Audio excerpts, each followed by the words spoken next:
Thank you, Mr. President. We thank Deputy Special Coordinator for the Middle East Peace Process, UN Resident and Humanitarian Coordinator, Mr. Ramiz Al-Akbarov, and Assistant Secretary General for Humanitarian Affairs and Deputy Emergency Relief Coordinator, Ms. Joyce Masuya, for their comprehensive briefings. We are also grateful to Ms. Inger Esching, CEO of the Save the Children International, for her sobering briefing. Indeed, it was moving. The predicament of the Palestinian children under occupation. But the question is, will it move this House? Indecision is complicity, as she rightly reminded us. We also listened with deep empathy to Ms. Ilana Grzycki. We sincerely hope for the safe and swift reunification of her family and all of those still in captivity. And we wish the same for those thousands of Palestinians illegally detained and mistreated by the Israeli occupation for prolonged periods. Healing there must be for everyone. Healing that corresponds to the human suffering of all. Healing that would eventually close and cure the wounds inflicted by decades of occupation. Healing for which there can be no better dressing than justice and international law. Healing that can start now with a ceasefire. Yet we are in an endless war imposed by the occupier. Mr. President, it has now been 691 days of unrelenting tragedy in Gaza. During this period, Israel has trampled every principle of international law and international humanitarian law with utter impunity. More than 62,000 Palestinians have been killed, among them over 19,000 children, 10,000 women, and at least over 270 journalists and over 360 UN aid workers. Civilian life has been deliberately and systematically dismantled. Even Israel's own military data, as reported in the international media, admits that 83% of those killed are civilians. How can this ever be justified or defended? This cannot be collateral damage. It is mass carnage. Today, no place in Gaza is safe. Yet the indiscriminate military onslaught continues because Israel is confronted with no real consequences for its actions. Hospitals, schools, homes, nothing has been spared. The world is now witnessing live-streamed killing of journalists and rescue workers.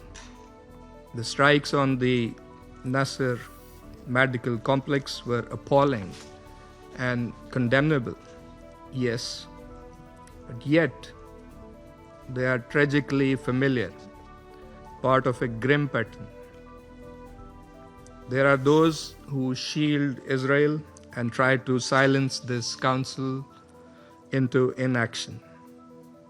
What else is complicity? In fact, impunity has become Israel's shield and this council's silence its enabler. The occupying powers' apologists must introspect and objectively assess the consequences of their policies. Mr. President, as if bombs were not enough, hunger is now a weapon of mass destruction. The latest IPC analysis confirms famine is now present in Gaza City, threatening over 500,000 people. The use of starvation of civilians as method of warfare may constitute a war crime. Undersecretary General Tom Fletcher rightly observed, and those are strong words. They need to be repeated in this council.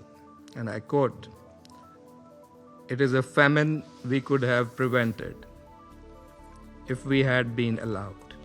Yet, food stacks up at borders because of systematic obstruction by Israel. It is a famine in 2025, a 21st century famine." Mr. President, it is not by negating or criticizing and pressurizing the United Nations and its senior officials, or by denying and rejecting the findings of the ICJ and of global human rights and humanitarian organizations, or by silencing the media, that we can move forward. It is only by accepting the reality that we can build peace. Pakistan condemns Israel's so-called military operation and planned full occupation of Gaza City, which is nothing but a blueprint for further humanitarian catastrophe, threatening to displace once more up to 1 million people. Simultaneously, annexation in the West Bank and East Jerusalem continues unabated. The E1 settlement plan is a deliberate attempt to bury the two-state solution. We strongly condemn this action, which constitutes a clear violation of international law, including Security Council resolutions. The combined effect of mass killing, displacement, famine, settlements, and destruction of habitable land leaves no ambiguity. This is a campaign of ethnic cleansing in plain sight. The Organization of Islamic Cooperation, at its 21st extraordinary session of the Council of Foreign Ministers on 25th August, adopted a resolution that speaks with moral clarity.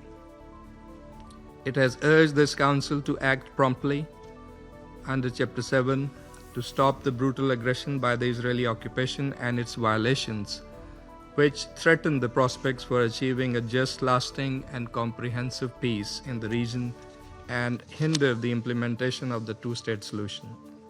It has also urged the Council to hold Israel, the occupying power, accountable for all crimes and violations that clearly breach international law and international humanitarian law.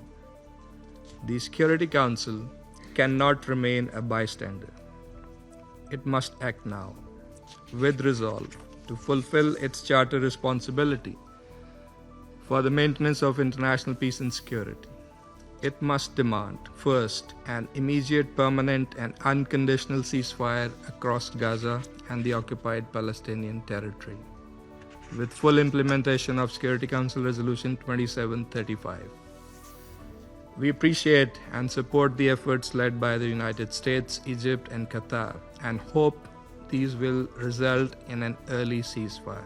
Second, an immediate and unconditional lifting of all restrictions on the entry of humanitarian aid into Gaza and its safe and unhindered distribution to the population in need of such assistance, as well as the restoration of all essential services.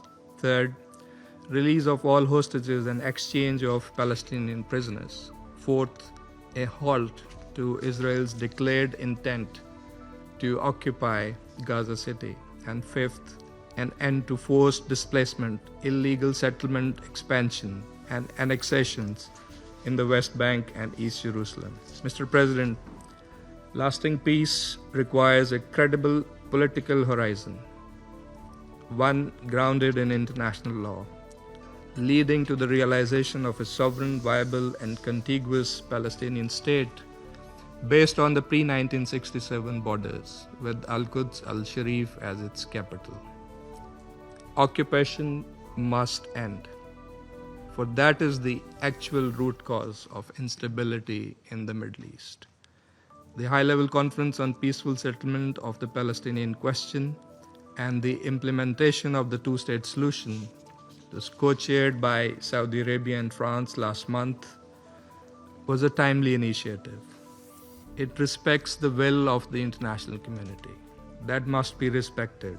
It must be followed by concrete and coordinated international action to finally achieve the long-coveted peace and stability in the Middle East.